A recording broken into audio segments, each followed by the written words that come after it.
Bonsoir à toutes. Chodesh Tov Mevorach. On est Chodesh Cheshvan et on est au mois de Cheshvan. Et le mois de Cheshvan, c'est toujours le mois de la routine. Mais alors pour nous qui habitons en Israël, il n'y a pas encore vraiment de routine, puisque on sort doucement d'un second confinement qui a été assez pénible pour la plupart d'entre nous, et on apprécie justement de rentrer petit à petit, comme l'a dit Bibi Netanyahou. Ce déconfinement se fera vraiment de façon très progressive. On apprécie de rentrer doucement dans une sorte de routine. Et comme disait mon grand-père, Zichrono Livracha, Papy Maurice, la routine, c'est le bonheur. Exactement comme nous dit la Parashat Bereshit. Parashat Bereshit, Bereshit bara Elohim. Bereshit bara Elohim. Il ne faut pas lire que au commencement, Dieu créa, mais plutôt que Dieu a créé la notion de commencement. C'est chaque jour un nouveau début. Le commencement, c'est au quotidien. Chaque jour est le premier jour du reste de ma vie. C'est aujourd'hui que je commence ma vie, peu importe mon passé. Mon passé est en fait le décor de fond de mon Bereshit, de mon démarrage actuel. Et tout mon acquis n'est que le cadre dans lequel je vais me réaliser aujourd'hui.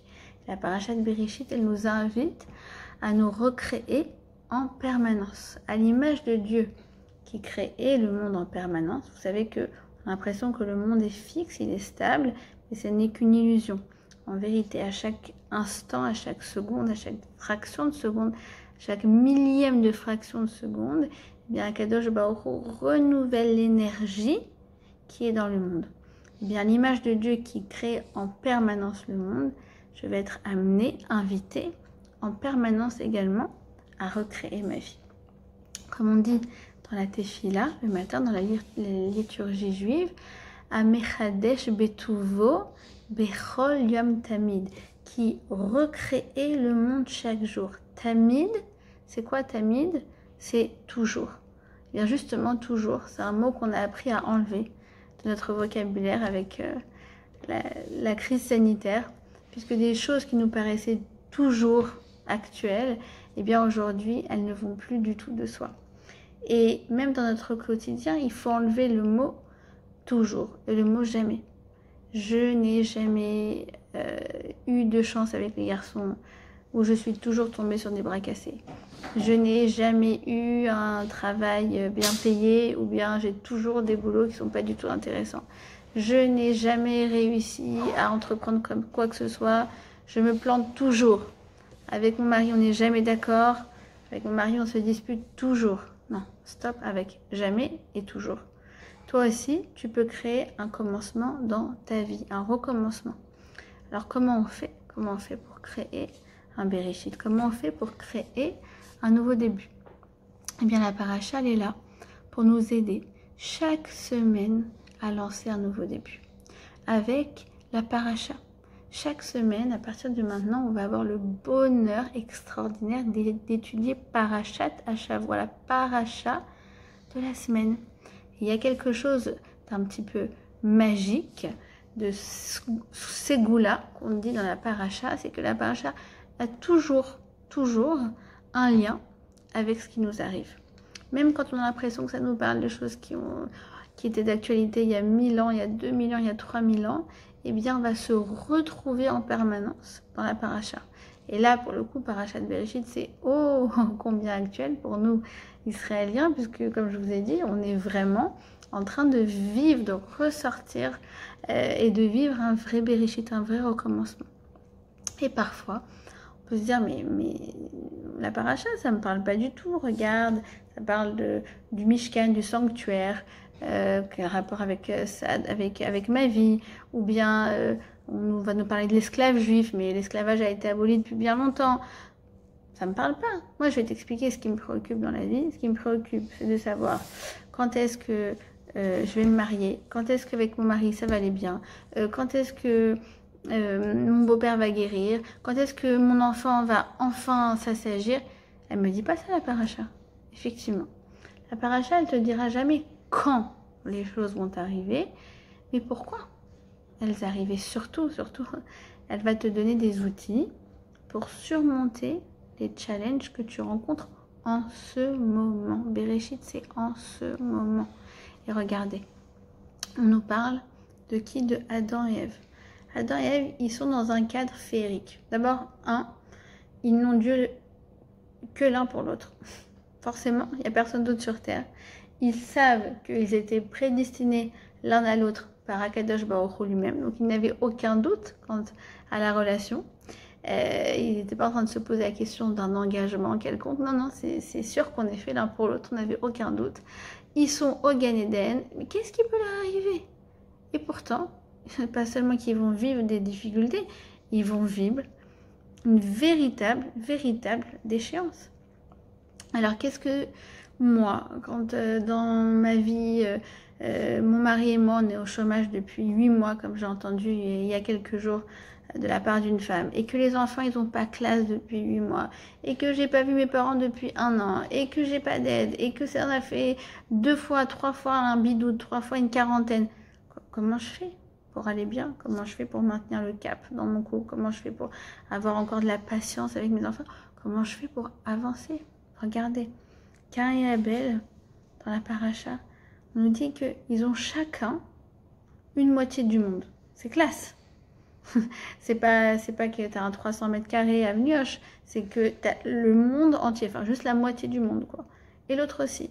Et pourtant, ils arrivent à trouver moyen de se disputer et finir par s'entretuer. Alors peut-être que moi aussi, je vais trouver des outils pour ne pas m'entretuer avec mon mari avec qui je partage un 80 mètres carrés, ou bien ma coloc avec qui je partage la cuisine, non pas le monde, mais un petit appartement, effectivement. Là, je vais peut-être trouver les moyens de surmonter mes challenges. Ou bien un autre exemple qu'on a dans la paracha, on voit que Dieu donne un ordre à Adam et Ève. C'est pas qu'il leur a donné 8, 9, 3, non, un ordre. Tu ne mangeras pas de cet arbre. Et là, oups, ils n'ont pas écouté. Donc même avec Hachem, on voit qu'il y a eu une sorte de bug dans la transmission. Alors comment je fais, moi, pour apprendre de cette erreur? Alors, vous pouvez me dire, bon, bah ça va, elle est mignonne, elle, Bereshit, Parachat Bereshit, on la connaît par cœur, on l'a apprise au Talmud Torah quand on avait 6 ans, on nous a sereiné avec cette paracha, la création du monde, la création de l'homme et de la femme, la faute du premier homme. Ils ont été punis, ils ont été cachés, et puis finalement les enfants qui s'entretuent. Allez, next. En fait, la Kabbale, le Zohar, nous explique que la Torah, elle comporte 70 facettes. C'est-à-dire qu'il y a 70 façons d'aborder chacune des parachas de la Torah. Et le Périt Tzadik, le Rav Tzadok Milublin, fait un lien entre les 70 facettes de la Torah et les 70 ans que l'on vit en moyenne. Alors effectivement, dans notre époque, on ne vit pas en moyenne 70 ans, mais en fait, on dit justement qu'à partir de 13 ans, eh bien, on a comme la vie qui démarre. Et donc, en fait, c'est pour ça que je ne sais pas si vous avez déjà entendu, à 83 ans, parfois il y a des hommes qui montent à la Torah, qui refont leur bar mitzvah, parce que c'est comme s'ils commençaient une seconde vie. Eh bien, en fait, il y a un lien entre ces 70 années de vie où nous allons étudier la Torah et les 70 facettes de la Torah. Ça veut dire qu'en fait, chaque année, pour chaque paracha de la Torah, on va découvrir un nouvel angle qui nous avait été inconnu jusqu'alors. Chaque année, on va découvrir une nouvelle facette. Il nous dit qu'en fait, l'homme, il est comme une boule à facettes. On a 70 facettes dans notre personnalité en rapport avec les 70 facettes de la Torah. Et donc, chaque année, lorsqu'on va réétudier la paracha, on va découvrir une nouvelle facette de notre personnalité qui nous était jusqu'alors inconnue. Donc, c'est pas seulement la Torah qu'on va découvrir sous un nouvel angle, mais c'est nous-mêmes. Alors, venez, on va regarder un peu plus en détail dans le récit de la création. C'est très intéressant. Je vous invite vraiment à ouvrir un chumash, à ouvrir le Pentateuque Et vous verrez dans Parashat Bereshit que la description de la création de l'homme est répétée 2 fois. On a le premier chapitre et le second chapitre. Et en fait, l'un et l'autre, on a l'impression qu'ils se répètent, qu'ils se font écho. Dans la première facette, eh bien, l'homme est décrit à l'image de Dieu. Naase Adam, Betsalmenu, Kinmutenu, comme à notre image et à notre ressemblance. Dans le second chapitre, eh bien, Dieu est créé à partir de la poussière de la terre. Afar mina Adama. Dans le premier chapitre, on a Dieu qui s'adresse à l'homme et qui lui dit c'est toi le chef, soumets les animaux à toi, remplis la terre et plein d'enfants, c'est toi le chef ici. Dans le second, c'est pas le même ton. On va lui donner une responsabilité. On va lui dire, en fait, Dieu va lui dire que le monde, il doit le cultiver et le soigner. La voda vel shomra. En fait, c'est quoi? C'est qu'il doit à la fois le cultiver, le travailler et à la fois le préserver. C'est en fait, si vous voulez, l'origine, l'essence de nos mitzvot à nous. Nous avons 365 mitzvot négatives, c'est ça? Et 248 positives. Eh bien, en fait, elles prennent corps dans ces 2 mitzvot que Adam avait. D'accord? Entre guillemets, c'est comme si Dieu lui disait, à ce moment-là, tu dois être responsable de ce monde, s'il te plaît. Dans le premier, il dit, c'est toi le chef. Et dans le deuxième, il lui dit, s'il te plaît, fais attention. Dans le premier chapitre, il crée des choses, des éléments chimiques, des étoiles, des planètes, des molécules, des espèces biologiques. On est comme un amas de molécules et Dieu est éloigné de sa création et de ses créatures. Or, dans le second chapitre, il va créer des gens, des relations interpersonnelles. Et en fait, il y a une différence de ton. Dans le premier cas, on voit dans le premier chapitre que la création ne nécessite aucun effort de la part de Dieu. Il parle simplement que la lumière soit, hop, la lumière fut. Et tout marche comme sur des roulettes. Dans le second, Dieu est activement engagé dans sa création. Et justement, on voit que dans le second chapitre, lorsqu'on redécrit la création de l'homme, vous regarderez, eh bien, c'est pas seulement qu'il est écrit « faisons l'homme à notre image », c'est qu'il va lui-même effectuer la création de l'homme comme un sculpteur qui va façonner une statue. Et c'est écrit qu'il va lui insuffler dans ses narines un souffle de vie. Et l'homme va devenir Nefesh Chaya, un être vivant. D'accord? Donc, en fait, Dieu est en train de donner une responsabilité à l'homme. Dans le premier chapitre, on ne demande pas de compte. Dieu crée et voilà, c'est tout, c'est un fait objectif. On a tout un univers entier qui vient d'être créé. Dans le second chapitre, tout d'un coup, Dieu prend l'homme, il s'implique, il lui parle, il y a une communication. Il lui dit, regarde, je te mets dans le jardin d'Éden pour que tu le travailles et pour que tu en prennes soin. Dieu, entre guillemets, veut donner à l'homme, veut nous donner la responsabilité sur terre. Nous ne sommes pas une simple créature, mais nous sommes également des créateurs. Nous sommes partenaires de Dieu dans la création. Et regardez, quelle est la phrase clé qui permet de passer de l'un à l'autre? Eh bien, c'est quoi? C'est ce fameux verset où Vayatsar Hashem Elohim et Adam Afar Mina Adama, il a créé l'homme à partir de la terre, Vayipar Be'afav Nishmat Raim, il va lui insuffler à l'intérieur de ses narines un souffle de vie, Veyi Adam les Nefesh Raya, et l'homme va devenir une créature vivante. Et le Targum Onkelos vient, un commentateur de l'Antiquité, il vient, il dit, tu veux savoir c'est quoi Nefesh Chaya? C'est quoi cette créature vivante? Eh bien, c'est la parole. Ce souffle qui t'anime, Nishmat Chaim, c'est ta parole c'est ta spécificité d'être humain. Mais c'est pas seulement ça, c'est qu'il faut que tu comprennes que tout comme Hachem a créé le monde par la parole, eh bien toi aussi tu vas être amené à créer ton monde par ta parole. La parole, c'est à la fois quelque chose de très concret. J'exprime des idées, quelque chose de très abstrait, excusez-moi. J'exprime des idées abstraites, je parle, je refais le monde, j'imagine des choses, c'est très abstrait en même temps. Tu vois que ça a des conséquences tellement concrètes. La façon dont tu as dit telle chose, mais pas au bon moment, et ben du coup, c'était vraiment ce qui a mis l'huile sur le feu. Tous les domaines de ma vie sont influencés par ma parole. Je vais changer le monde par ma parole. Je vais transformer le monde par ma parole. Et tous les domaines de ma vie sont influencés par ce que je dis, comment je le dis et quand je le dis.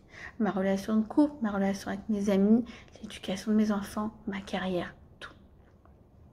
Et regardez, c'est extraordinaire parce que dans le monde spirituel également, pas seulement dans le monde relationnel, mais dans le monde spirituel, le judaïsme, il repose sur quoi? Si tu veux le résumer à 3 mots, eh bien, Shimon HaTzadik, il vient, il nous dit, regarde, si tu veux savoir en 3 mots, le judaïsme c'est quoi? Torah, Avoda, Gemilut Chasadim. La Torah, la prière et la bonté. Mais regardez ces 3 choses-là, c'est tout lié à la parole. La Torah, qu'est-ce qu'on fait en ce moment? Qu'est-ce que vous êtes en train de faire? Moi, je suis en train de parler, vous êtes en train de m'écouter. Communication. On est en train d'étudier la Torah, mais qu'est-ce qu'on fait? En fait, nous sommes en train de parler. Et c'est la mitzvah principale de la Torah. C'est ce qu'on fait ce soir. Vedi Barta Bam. On n'est pas en train de méditer.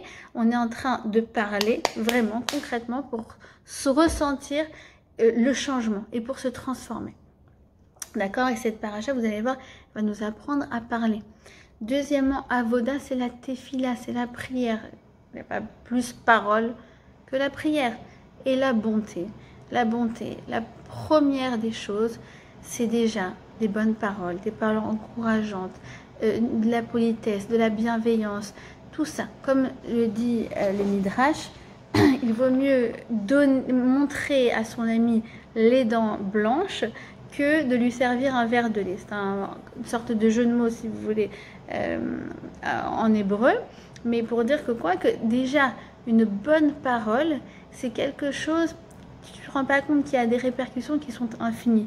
Quand tu donnes de l'argent, quand tu donnes quelque chose de matériel, bien en général, c'est bien à l'instant T, c'est bien pour une période donnée. Or, une parole, ça ne s'oublie jamais. C'est vrai que quand quelqu'un nous a dit une parole positive, une parole bienveillante, eh bien, en général, on ne l'oublie pas. Et donc, on voit que la parole, elle influe toutes les relations. Tout se résume à la parole. Alors, regardez, on continue. C'est écrit que quoi? Que lorsque donc Adam voit le monde, eh bien, c'est écrit que rien n'a poussé. En fait, si on avait vu le monde à ce moment-là, il y a marqué qu'en fait, la végétation avait été créée. D'accord? Mais en fait, si on voyait la terre, on l'aurait vu, le Gan Eden, on aurait vu en fait un champ en friche. On n'aurait pas vu un figuier, on n'aurait pas vu une carotte, on n'aurait pas vu même pas un brin d'herbe. D'accord? Alors, comment ça se fait que c'est écrit que la végétation avait été créée? Eh bien, en fait, c'est parce que, nous dit Rashi, ça avait été créé, mais en potentiel. C'est-à-dire que la graine de carotte, elle était à l'intérieur de la terre. Ça veut dire que le figuier, sa graine également y était, etc., etc. Mais quoi? Mais Dieu n'avait pas encore fait tomber la pluie. Pourquoi? Parce qu'il n'y avait pas d'homme pour travailler la terre. D'accord? Et Rashi, il vient et il nous dit comme ça, il nous dit que c'est pas la question, c'est pas qu'il n'y avait pas d'homme pour travailler la terre. il n'y avait personne pour apprécier les bienfaits de la pluie. Vous allez voir que ce mot apprécier va revenir tout à l'heure dans un autre contexte. Et lorsque l'homme est arrivé, nous dit Rashi, il a reconnu que les pluies étaient nécessaires au monde. Il a prié pour la pluie et elle est tombée. Et c'est alors que là, les arbres, les figuiers, les carottes, les herbes, etc., les végétaux se sont mis à pousser. Chaque mot de Rashi, c'est un diamant. Il n'y avait personne pour apprécier. Et quelque chose de très étonnant, on voit qu'effectivement, Adam a ressenti un manque. Oh là là, tout d'un coup, qu'est-ce que je vais manger? Il n'y a pas de pluie. Et que, boum, extraordinaire, il a demandé à Hachem la pluie et la pluie est tombée. Mais on ne voit pas que Adam a dit merci. On ne voit pas. C'est pas écrit nulle part. Vous regarderez, lisez le Chumash. C'est pas écrit qu'il a dit merci. Tout lui a été offert quasiment sur un plateau d'argent. Il lui a juste demandé s'il te plaît, envoie. Et c'est arrivé. Et pourtant, il n'a pas dit merci. Un peu comme nous, quand, vous savez, il y a beaucoup de gens en Israël, aussi en France, qui sont très, très ric-rac en ce moment, puisque les business ne marchent pas forcément super et qu'il y a beaucoup de gens en chômage, etc. Alors, en ce moment, on est avec la carte bleue au supermarché, on avait fait des courses comme ça et on ne sait pas si elle va passer la carte bleue. Et quand il prie pour la pluie, si vous voulez, c'est comme quand nous, on a une toute petite prière de 2 secondes, s'il te plaît, Hachem, fait que ça passe, tac, soulagement, c'est bon, c'est passé. Ouais, t'apprécies, c'est vrai. Il y avait un manque, il y a eu tout d'un coup une mini-angoisse et puis, effectivement, Baruch Hachem, c'est tombé, il y a eu la bracha, mais est-ce que tu as dit merci? Apparemment, non. On va comprendre après pourquoi et quelles vont être les répercussions. C'est en fait la première faute de Adam, c'est le premier manquement à sa parole, c'est qu'il n'a pas su dire merci. Alors, le récit continue. Il nous dit qu'à ce moment-là, eh bien, Dieu va lui faire visiter, si vous voulez, le zoo, le Gan Eden, avec tous les animaux, et que, en fait, Adam, nous dit le Midrash, va nommer les animaux avec une grande intelligence, une grande chorma. Par exemple, l'éléphant en hébreu se dit pile. Donc Adam, quand il a vu l'éléphant, tout de suite pile. Pourquoi? Parce que l'éléphant m'appile, il fait tomber. Le chamor, l'âne, il a vu qu'il était lié à la matérialité. C'est pour ça qu'il l'a appelé chamor et lié à chomer, la matérialité. Le chien qu'élève, il est comme le cœur de l'homme parce qu'il sait lire les émotions de l'homme, etc. Et là, Dieu lui dit, et toi, comment tu t'appelles? Est-ce que tu saurais te nommer Adam? Oui, car je viens de Adama. Je viens de la terre. Alors en fait, ça paraît comme ça un petit peu superficiel. Je viens de la terre, je m'appelle Adam, mais c'est très très subtil. Adam, c'est les mêmes lettres que Domé. Je viens de la terre, Hachem, mais aussi je te ressemble. J'ai des pulsions en moi, des pulsions terrestres, mais je suis aussi capable d'être divinement bon. C'est-à-dire que quand l'homme se décrit, il est en train de montrer sa capacité d'analyse, de rendre compte des choses et des concepts. Et quand lui, il se nomme Adam, eh bien, il dit qu'il a ces deux, je peux être terrestre, râler pas crête, et je peux te ressembler. Et Adam, c'est également les mêmes lettres que Méhod. Méhod, c'est très. Contrairement à l'animal, l'homme peut être très, très bon ou très mauvais. Il peut être collabo ou il peut être juste parmi les nations. Il peut être Jean Moulin ou il peut être Hitler. Et dans le contexte actuel, justement, avec toute l'actualité qu'il y a en France, oui, effectivement, on voit qu'il y a des gens qui se comportent comme pire que des animaux. Et donc, il est en train de décrire à Adam toute la gamme des possibilités qu'il a en lui. Et là, à ce moment-là, on a un passouk incroyable, un verset incroyable. C'est écrit que Dieu a dit « Lo tov l'Adam yot levado ». Il n'est pas bon que l'homme soit seul. Je vais lui faire une aide qui lui convienne. Et là, en fait, tout d'un coup, on se rend compte que Dieu n'est pas seulement un créateur. Il est un Dieu qui a de la compassion.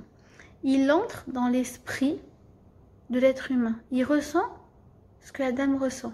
Il ressent ce qu'on ressent. Et ça, c'est unique au judaïsme. Ce qui est magnifique dans la Torah, c'est pas seulement qu'on nous dit qu'il n'y a qu'un seul Dieu. C'est pas seulement qu'on nous dit qu'il est la source de tout ce qui existe. C'est pas seulement qu'on nous dit qu'il recrée le monde en permanence. Mais on nous dit que Dieu, il est proche de nous. Il est même plus proche de nous que nous-mêmes. Puisque Dieu, il connaissait la solitude de l'homme avant même que lui se rende compte. Il sait que moi je vais pas bien avant même que je me rende compte.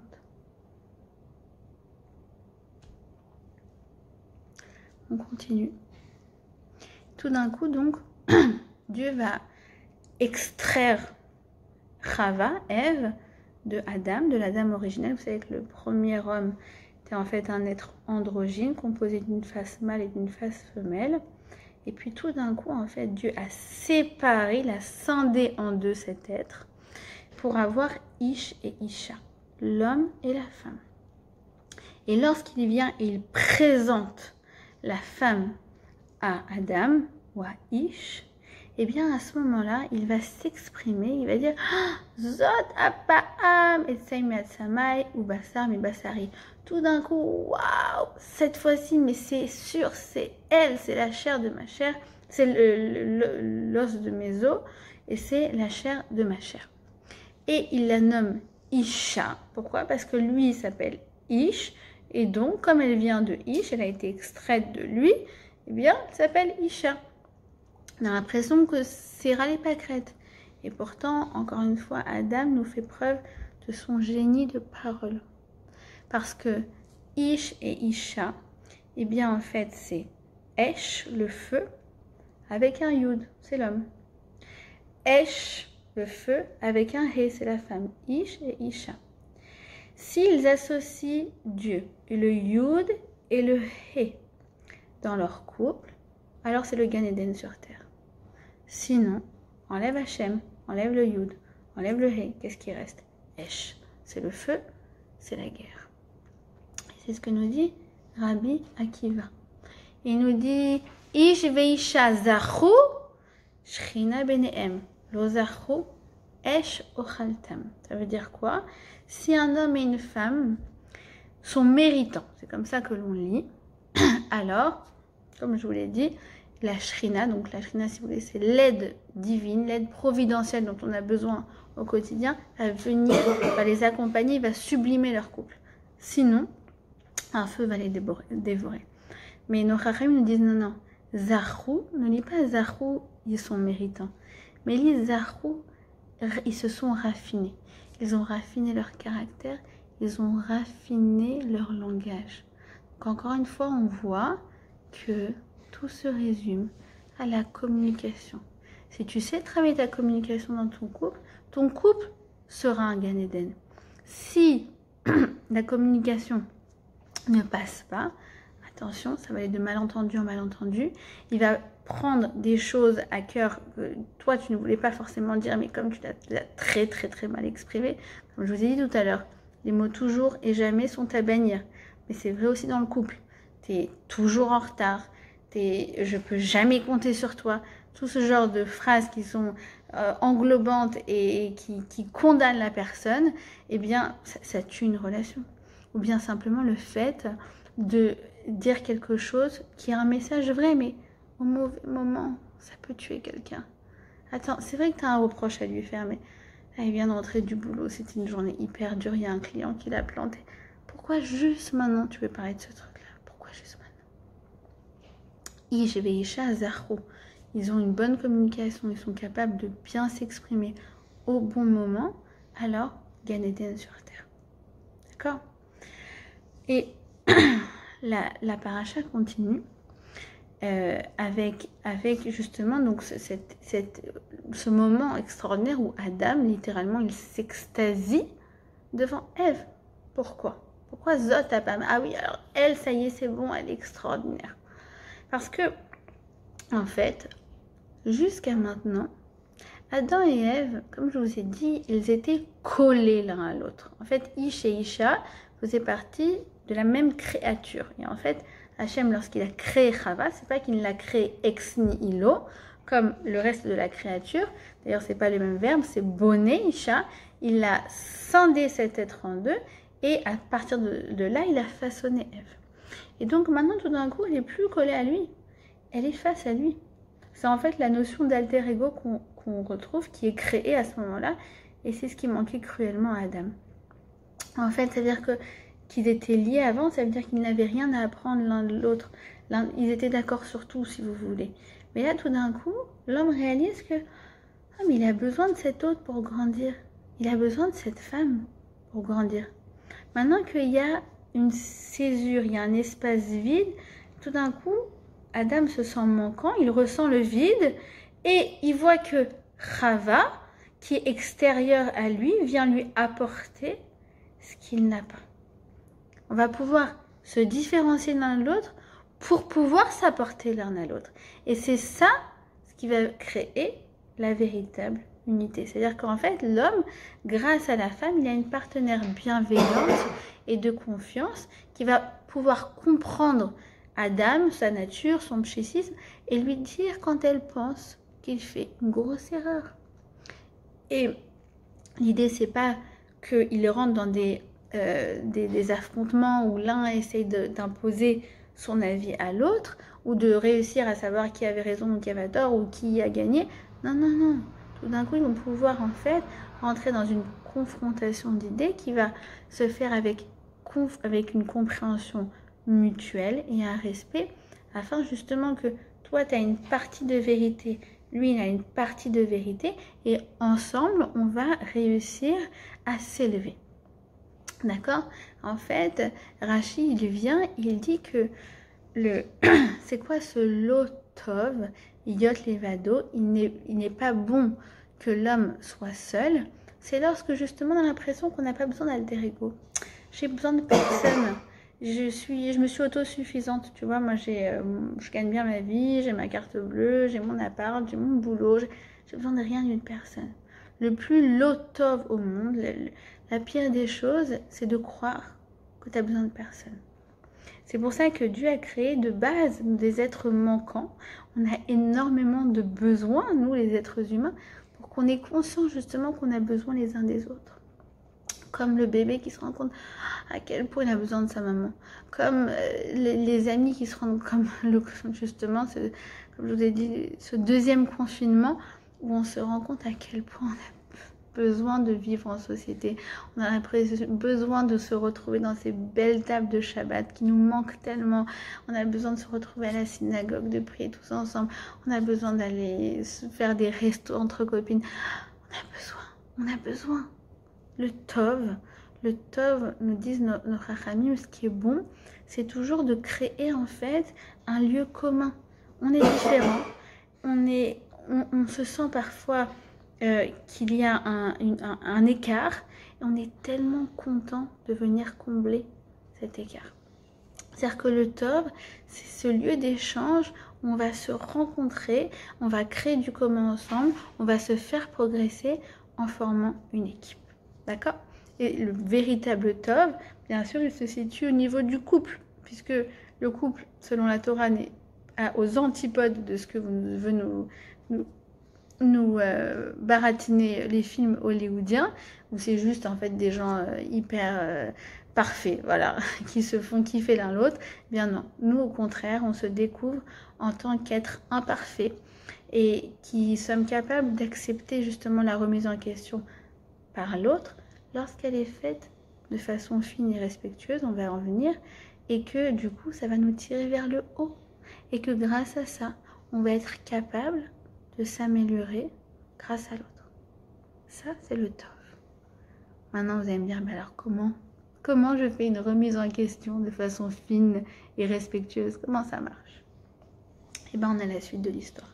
Comme vous le savez, Adam faute et il mange de l'arbre du fruit de l'arbre de la connaissance du bien et du mal, et donc Dieu vient à sa rencontre. D'accord? On a l'impression que c'est un cache-cache. Dieu le cherche et lui dit Aïeka, où es-tu?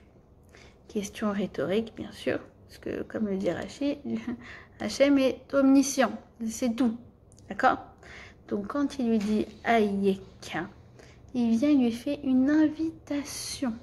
Si je me rappelle bien du Rachi, il lui dit qu'il veut l'inviter à la conversation avant de lui parler de sa faute. Je ne sais pas si vous vous rendez compte la notion, la leçon subtile de communication qu'on a là. C'est-à-dire qu'il lui dit pas « Hey, ça va pas? Mais qu'est-ce que t'as fait? Mais t'es malade !» Non, non, non, non, non, non.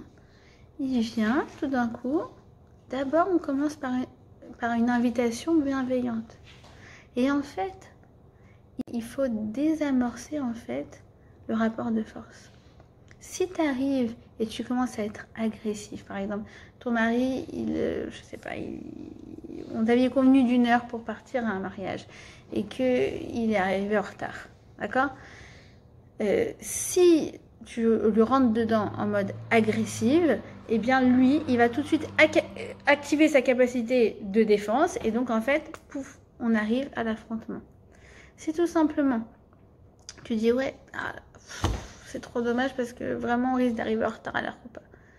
Eh bien, en fait, moins on est accusatrice, plus chez lui, on va activer sa capacité de remise en question, son auto-capacité de remise en question. Par exemple, un enfant, il fait une bêtise. Il s'essuie sur, il s'essuie sur ta robe blanche. Non, la robe, elle est tachée, de toute façon. C'est pas que tu peux empêcher le truc, ça y est, il est déjà fait.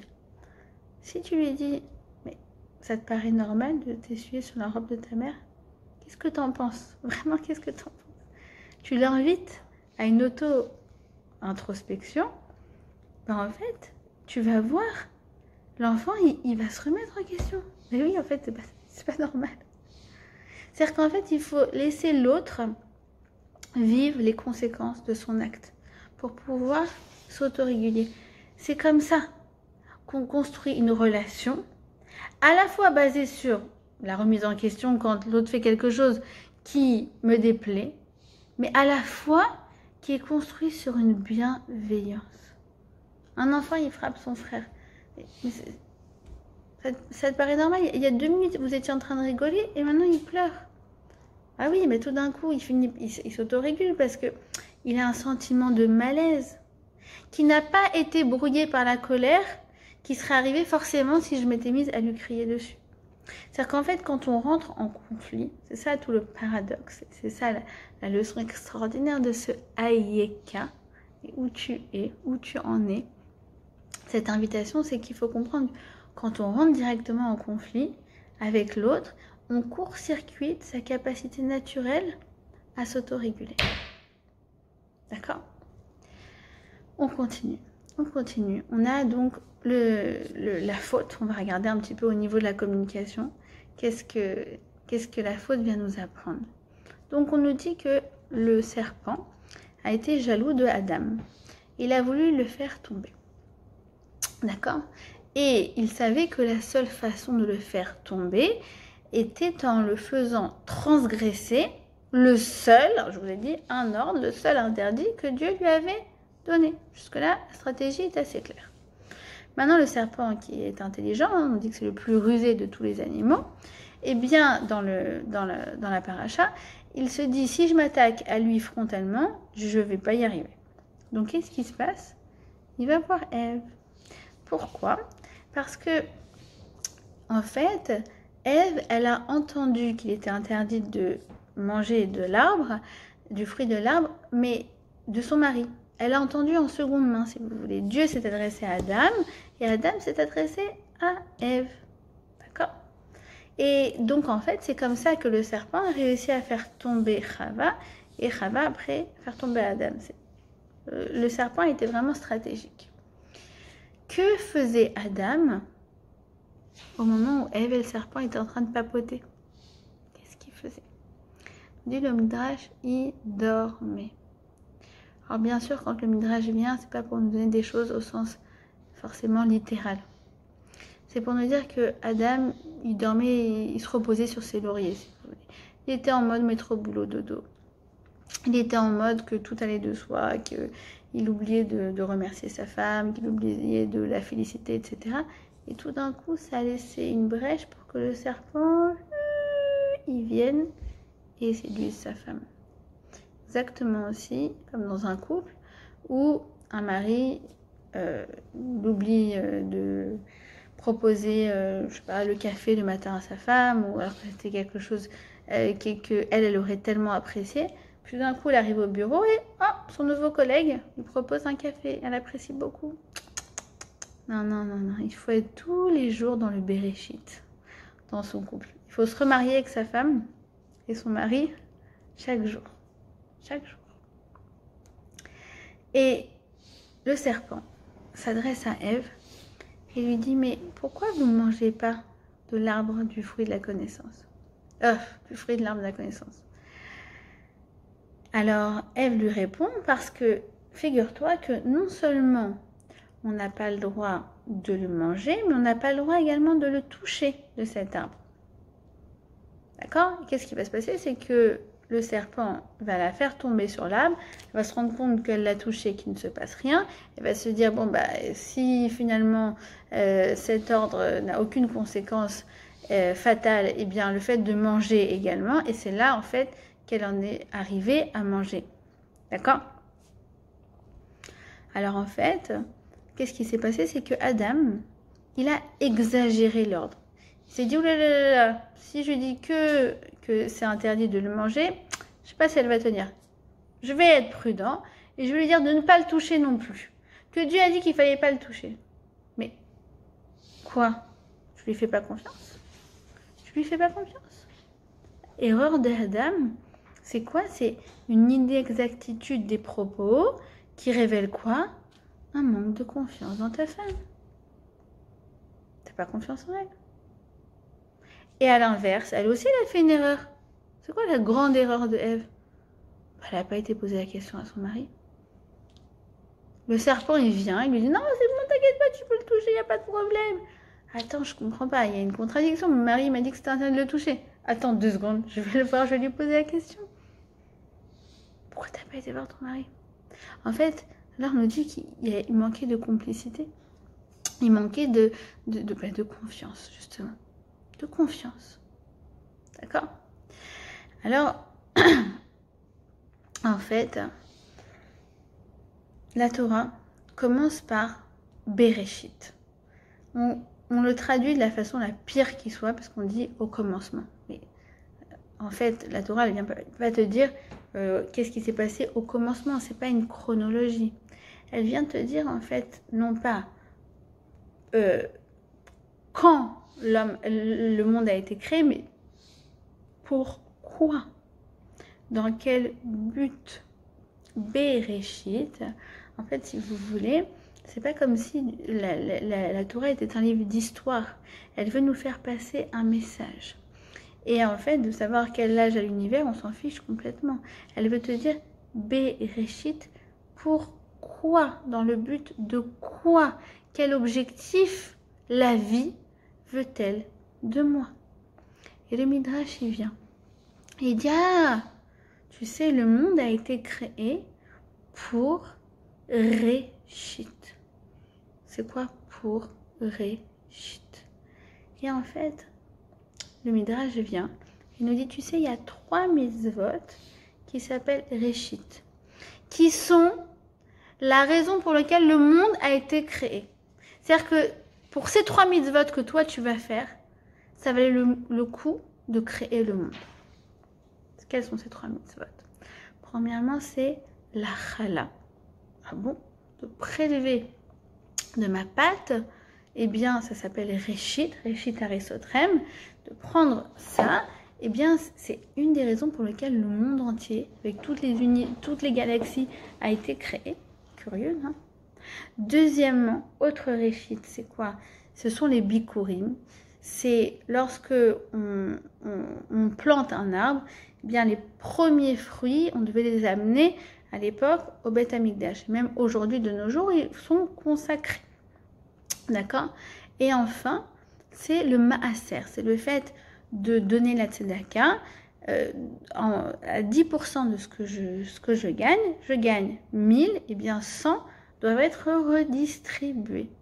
Pour ces 3 mitzvot que tu es en train de faire, tu es en train de donner en fait une raison au monde d'exister. Pourquoi? Pourquoi c'est comme ça? Parce qu'en fait, à ce moment-là, on est en train de réparer la faute de Adam Arishon. Quelle a été la véritable faute de Adam Arishon? En vérité, on a commencé à le dire, mais là, elle va se révéler au moment où Dieu va lui reprocher d'avoir mangé du fruit de l'arbre. Il va répondre quoi? Il va dire, n'aurais-tu pas mangé du fruit de l'arbre que je t'ai interdit de manger? Et la réponse d'Adam, Aïcha, Shanatata, il m'a dit, ah, mais en fait, c'est la femme que tu m'as donnée qui m'a fait fauter. En fait, c'est comme si toi, tu offres à un enfant une trousse avec des feutres, avec des stylos, des fluos, des tailles-crayons, la trousse parfaite. Et il vient et il te fait un énorme gribouillage sur le mur. Et toi, tu dis, bah justement, ça te paraît normal, ce gribouillage? Et l'enfant dit, ah non, c'est pas moi, c'est les feutres que tu m'as offerts. C'est-à-dire que c'est le comble. C'est le comble de quoi? De l'ingratitude. C'est ce qu'il dit Rashi. Kan, kafa betova. Ah là, il s'est montré ingrat. Rashi dit, il s'est montré ingrat. Et c'est l'eau Ezer Kenegdo, je vais lui faire une aide pour lui. Il dit, ah non, mais en fait, je t'explique, si c'est la catastrophe, c'est en fait à cause de l'aide que tu m'as donnée, c'est elle la catastrophe. Mais quelle ingratitude. Et la racine de nos fautes, c'est l'ingratitude. La racine de beaucoup de fautes, de disputes et d'embrouilles et de gâchis de relations, c'est l'ingratitude. Souvent, vous remarquerez que la personne qu'on aide le plus, à un moment, nous tourne le dos. Pourquoi? Alors nous, on dit, non mais attends, après tout ce que j'ai fait pour elle. Et justement, c'est parce que tout ce que tu as fait pour elle, elle préfère plutôt s'éloigner, prendre ses distances, parce que c'est dur. On préfère minimiser. Ah, ça va, de toute façon. Oui, c'est vrai qu'elle m'a aidée, mais je m'en serais sortie très bien sans elle aussi. Regardez comment c'est l'origine de la faute de Adam. En fait, Dieu, comme je vous ai dit, il a donné un ordre à Adam de ne pas manger du fruit de l'arbre de la connaissance. Mais qu'est-ce qu'il lui a dit juste avant? Tous les arbres du jardin, tu pourras t'en nourrir. Mais l'arbre de la connaissance du bien et du mal, tu n'en mangeras pas. En d'autres termes, Hachem, il a donné à Adam la possibilité de manger une quantité infinie de fruits des arbres. Regarde, pommier, il y a citronnier, il y a la vigne, tu veux te faire un petit jus de raisin, du vin, il y a l'oranger, le figuier, le cocotier. Qu'est-ce qu'il n'y a pas? Mais il y a un arbre. Non, celui-là, excuse-moi, mais je t'enjoins de ne pas le consommer. Par conséquent, dit le Shvili Pinchas, si Adam, il avait montré de la gratitude envers Hachem, il avait été redevable pour tous les arbres du jardin que Dieu lui avait préparés sans aucun effort de sa part, si ce n'est de le demander, comme on l'a dit, eh ben, il ne serait pas tombé dans le piège du serpent. Pourquoi?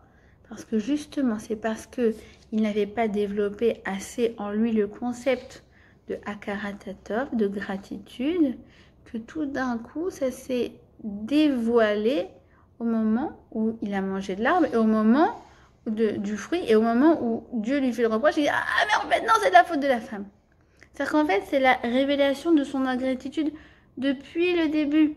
Au lieu de prendre ses responsabilités, il va dire « J'ai fauté, j'ai transgressé. » Non, non, non. Il a préféré rejeter la faute sur sa femme en ajoutant presque une récrimination contre Hachem lui-même pour lui avoir donné une telle femme. La femme que tu m'as donnée, c'est elle, c'est à cause d'elle. D'accord? Alors regardez. En fait, on répare la faute de Adam grâce à ces 3 mitzvot.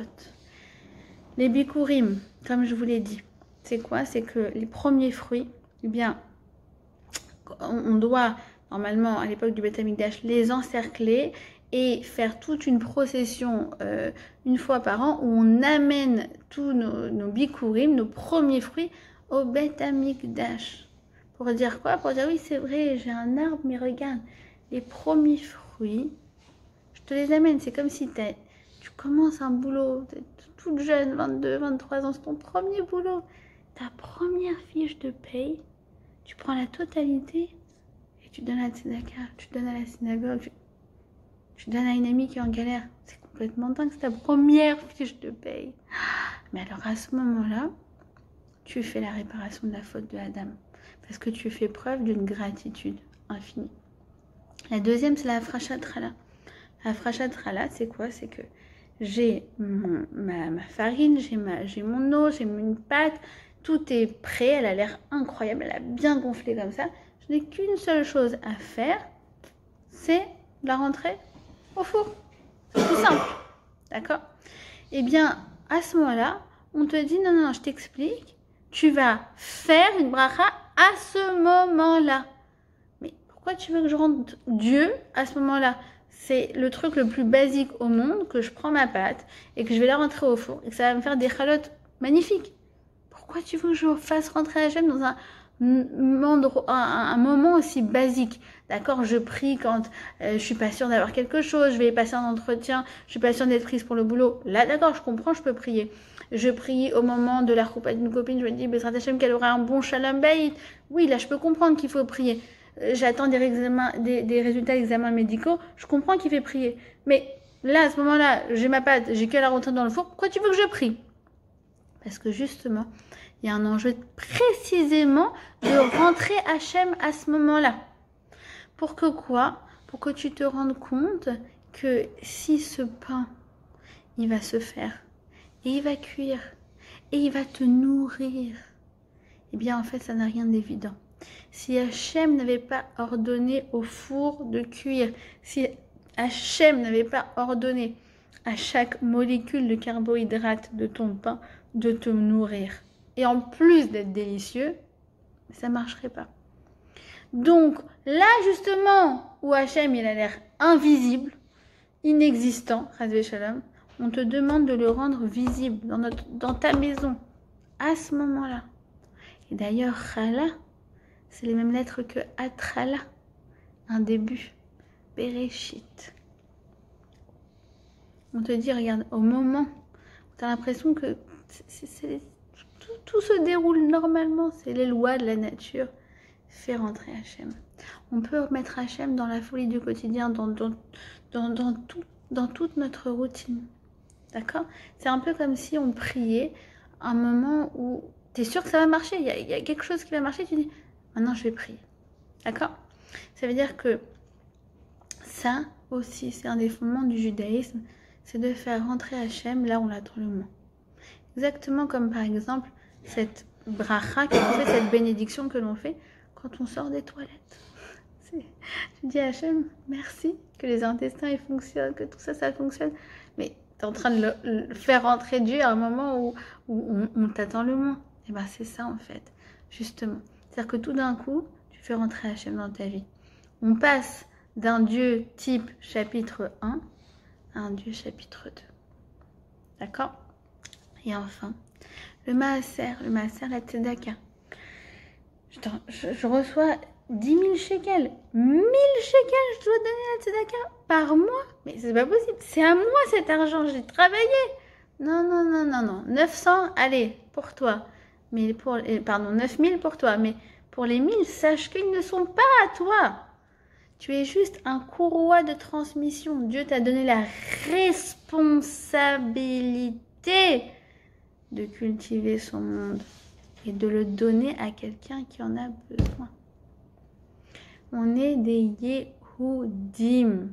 Des Yehudim, ce sont des Juifs, ce sont des remerciants. Tous les jours, quand on s'exprime en tant que Yehudi, on vient apporter une réparation à la faute de Adam, dont la racine était l'ingratitude. Et on commence nos journées par quoi, nous les Yehudim? par Modé, Annie. Je te remercie. Pas Annie Modé. C'est pas moi le premier mot. C'est Modé, Annie. Mon essence à moi, c'est le remerciement. Comme dit le Rabbi Sachs, j'en profite, Bezrat Hashem, pour prier, pour lui envoyer une refoua shlema. Bezrat Hashem, a Jew thanks before he even thinks. Un juif, il remercie même avant de réfléchir. C'est la première chose. Avant que tu te lèves le matin et dis attends, j'ai ça, ça et ça à faire, oulala, comment je vais gérer ça. Premièrement, modé. Modé. Yehudi. Modé. C'est en fait 3 mots. Modé, les hodot. Ça veut dire 3 choses. Premièrement, remercier. Je remercie les bienfaits que tu m'as donnés. C'est pas que je vais au supermarché et qu'il y a des étalages extraordinaires et qu'en plus je peux payer avec ma carte bleue et qu'en plus ils me font une livraison et que tout est normal. Non. Remercie pour les choses qui se sont offertes sur un plateau d'argent. Exactement comme Adam. Adam, il avait juste rien à passer la carte bleue. Dieu fait tomber la pluie, il a tous les fruits du monde devant lui. Remercie pour les choses qui ont l'air évidentes. Les hodot. Avouer, reconnaître cette erreur. Pas Aïcha Asher Natata, il m'a dit. Pas non, c'est sa faute à elle. Non, j'ai des responsabilités. J'ai mes torts. Bien sûr que j'ai mes torts. Et les hodot, c'est faire la louange. On reconnaît que le monde, que Dieu t'a créé, Adam, il est extraordinaire. Reconnais que ta vie elle est extraordinaire.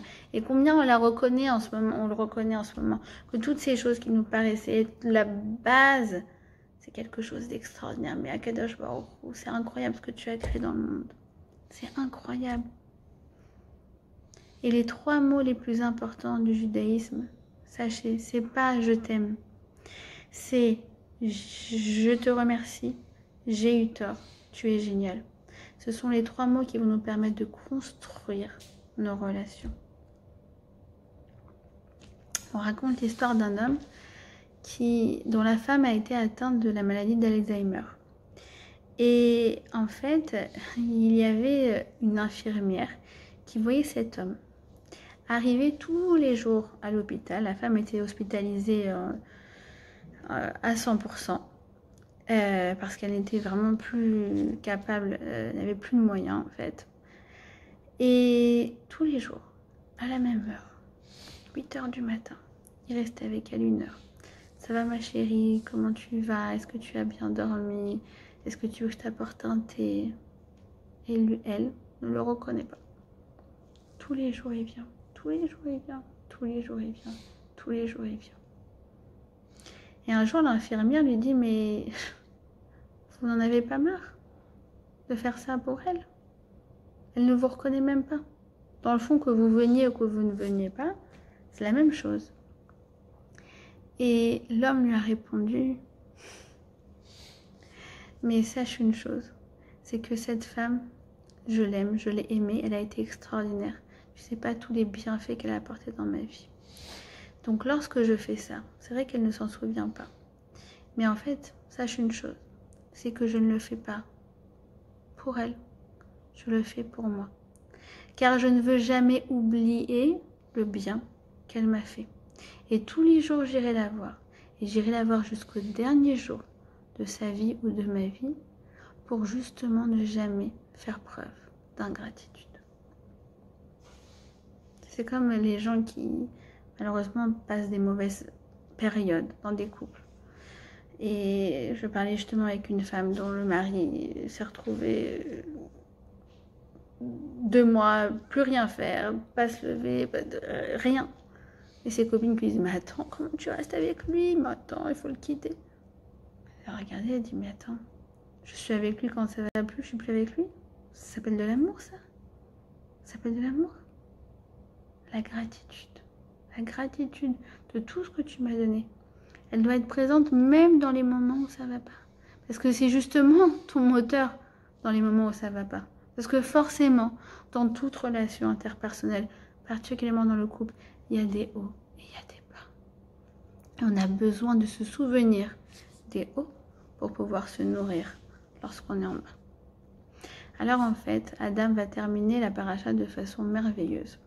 Pourquoi? Parce que juste après avoir reçu les clalotes, les malédictions, ou si vous voulez les réparations de la part de Dieu, d'accord, il va manger de l'arbre des champs, la terre elle va être dure à travailler, c'est la sueur de son visage qui va manger du pain, et puis surtout il va devenir mortel.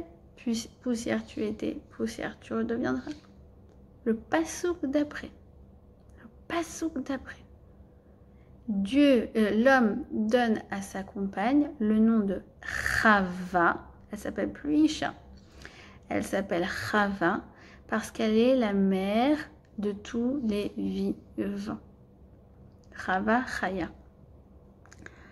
À ce moment-là, Adam va utiliser sa parole de façon constructive et positive.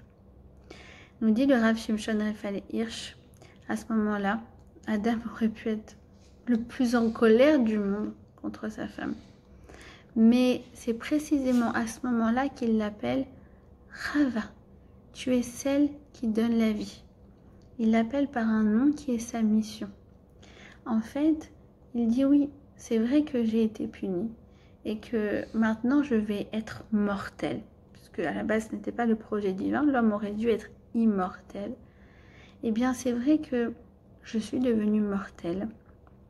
Mais grâce à toi, Chava, qui donne la vie, chose dont moi je suis incapable, eh bien grâce à toi, je redeviens immortelle.